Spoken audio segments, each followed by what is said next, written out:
नमस्कार दोस्तों, मैं सौरभ गुप्ता। आपने पहला वीडियो देख ही लिया होगा तो आप मेरे से भली भांति परिचित होंगे। मैं आज आपको साइको टेस्ट के बारे में बताऊंगा। साइको टेस्ट क्या होता है, कैसे होता है, किस लिए लिया जाता है आरआरबी में, उसके बारे में जानकारी देंगे आपको। साइको क्या है? लड़के डरते हैं, डरना नहीं है, क्योंकि आप CBT 1 CBT 2 क्वालिफाई करके आए हैं तो क्यों डरना भाई। जब आप इतनी मेहनत कर लिए, CBT 1 क्वालिफाई किए, CBT 2 क्वालिफाई किए, साइको के लिए क्यों डरना। साइको कुछ नहीं है, सिर्फ आपका दिमाग चेक करने के लिए, बुद्धि परीक्षण करने के लिए लिया जाता है कि आप कितने कम समय में अच्छा डिसीजन ले सकते हैं। उसके लिए आपका साइको टेस्ट होता है। कुछ समय कम होने की वजह से लड़के डरते हैं कि क्वेश्चन ज़्यादा पूछे जाते हैं, समय कम रहता है। वो क्वेश्चन उसी समय के आधार पर पूछे जाते हैं कि उतने समय, जितना समय दिया जाता है उस समय में आप सारे क्वेश्चन को हल कर सकते हैं। क्वेश्चन की संख्या ज़्यादा नहीं होती है, कम भी नहीं होती है, ऐसा नहीं कहेंगे, लेकिन इतनी होती है कि आप उस समय में सॉल्व कर सकते हैं।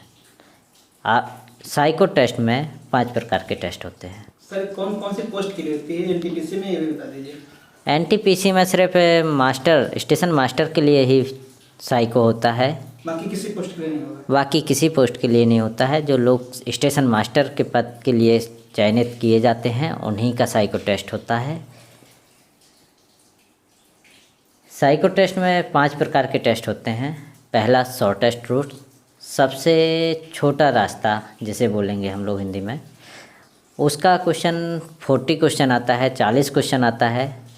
वो भी इतना टफ नहीं होता है, सिंपल होता है। आप अगर उसे सॉल्व करना चाहें तो जहाँ से स्टार्ट करना है उसमें कुछ रूट दिए गए होंगे, कुछ गोले बना के उस रूट को बंद किया गया होगा। आपको वो गोला क्रॉस नहीं करना है क्योंकि आपका रूट बंद है, आपको सीधा रास्ता देखना है। तो ऐसे आप शॉर्टेस्ट रूट देख सकते हैं। दूसरा होता है साइज, शेप एंड कलर। इसमें 2 टेबल दी जाती हैं। एक टेबल होती है आपका, उसमें आपका कोई साइन दिया गया होगा, उसके सामने नंबर दिए गए होंगे, उनका एडिशन और माइनस करके निकालना पड़ता है। दूसरा होता है जो आपका आंसर का शेप, साइज होगा और कलर वाला होगा, डार्क में होगा, वो दिया रहेगा। तो जो आपका आंसर आएगा उतने नंबर का आपका दूसरी टेबल से आंसर होगा। तीसरा होता है आपका इंटेलिजेंस टेस्ट। इंटेलिजेंस टेस्ट में क्या होता है, 5 फिगर दी रही होती हैं, उसमें से 4 सेम रहेंगी और एक अलग रहेगी। जो अलग रहेगी वो आपका आंसर होगा। और चौथा टेस्ट होता है आपका ऐड द ऑड नंबर्स, विषम संख्याओं को जोड़ना। एक सीरीज़ दी रही होगी, उसमें जितने विषम नंबर हैं, जितने ऑड नंबर्स हैं, उन सभी को जोड़कर उसका आंसर लिखना होगा। और 5वां होता है आपका पर्सनालिटी टेस्ट, जो मोस्ट होता है, क्योंकि आप कितने जल्दी, कितना पॉजिटिव सोच के आंसर देंगे वो आपके ऊपर डिपेंड करता है। आपको सिर्फ वही पॉजिटिव तरीके से सोच के पर्सनालिटी टेस्ट में सभी क्वेश्चन का आंसर देना होगा। अगर आप क्वेश्चन का आंसर नहीं देते हैं तो वो शायद आपके लास्ट मोमेंट पर आपका साथ ना दे। आप चयन होने वाले होते हैं और लास्ट मोमेंट पे बाहर हो जाते हैं। इसलिए आप पर्सनालिटी टेस्ट का तो हर क्वेश्चन का आंसर ज़रूर दें।